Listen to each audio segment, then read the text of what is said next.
Hi folks, you're with Tacitus today, your pushback channel, and thank you for joining this live stream.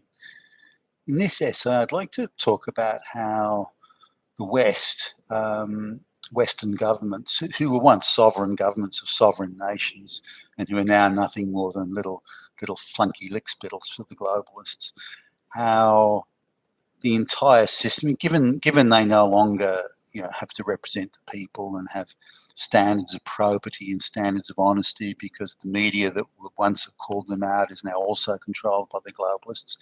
It's all descended into a pretty sick and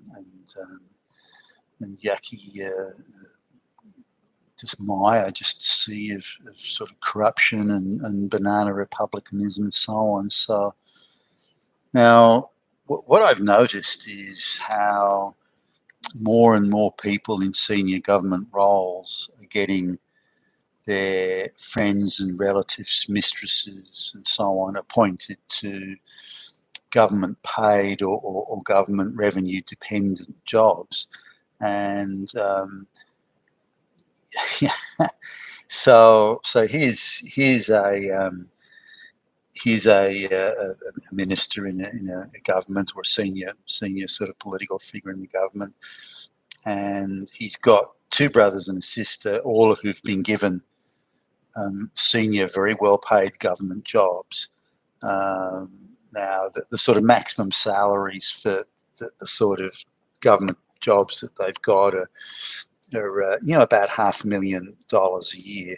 And they've all somehow magically, these relatives have all achieved the top band. So they're all, the brothers and the sister have all got good jobs. Similarly, their wives and husbands have now got good jobs, as indeed to their children.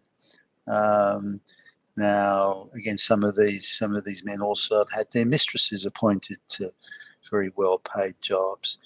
So then it's nothing to find that they take up with a $40,000 a year sort of trainee, or someone that's just come out of an internship, and they get moved from a $40,000 a year job to a $300,000 a year job in one move.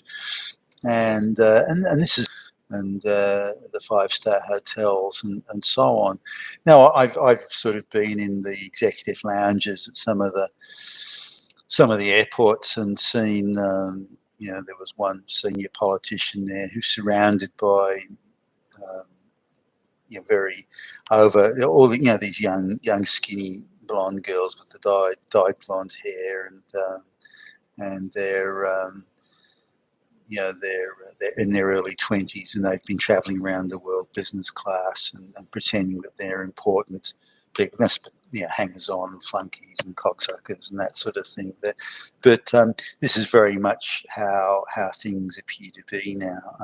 There's another senior politician, her ex criminal, this guy's been in fucking prison for Christ's ex-husband, has been given a super well pay, again, nearly $700,000 a year job.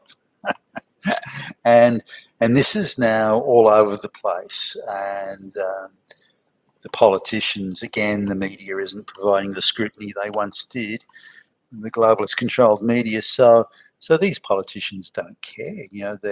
There was a time when they would have been embarrassed having something like this. It would have been too risky. They'd have been exposed, and they'd have had to resign from Parliament in disgrace and this sort of thing. No longer. And this banana republicanism is this banana republic and this patronage and nepotism is it's beyond insane, and it's everywhere. And they're all piling in desperately trying to get their little piece of the pie.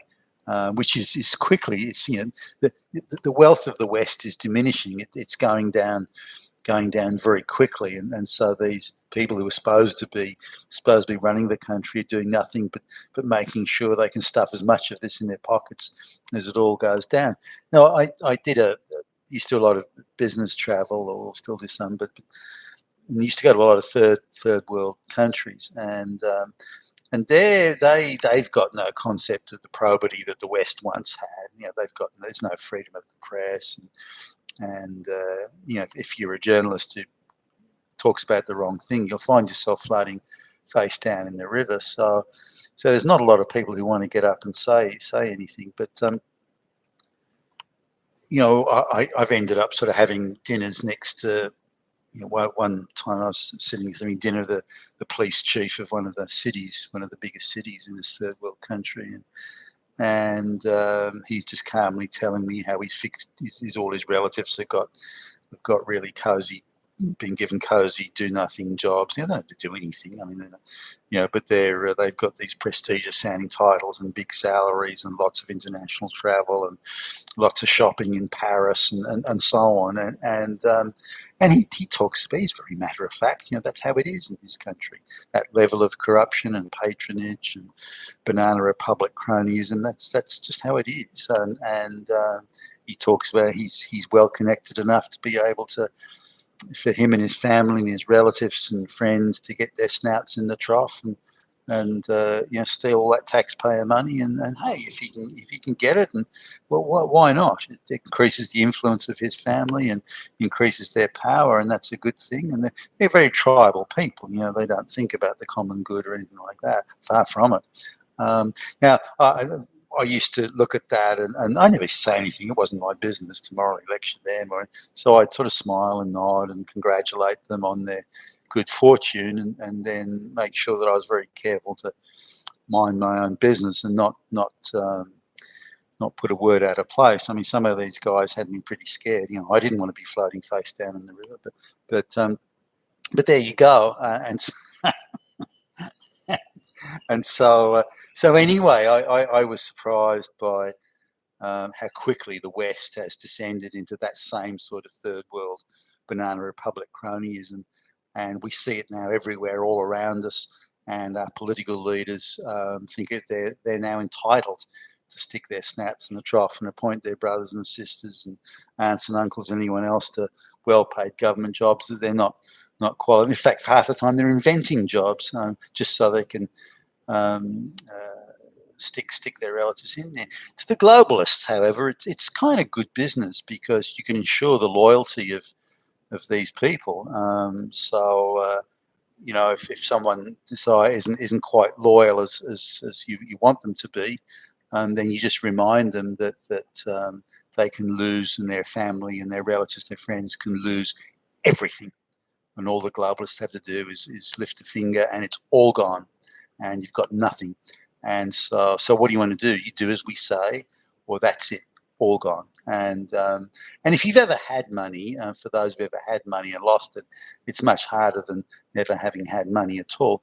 Now, particularly these people that don't deserve the money. In other words, they don't have the brains or the conscientiousness or the inventiveness or anything like that would have brought them anything close to that amount of money. It is purely corrupt cronyism that is delivering that money. And in return, the globalists expect loyalty, and they get it. You've been with Tacitus today, your Pushback channel, and thank you for listening.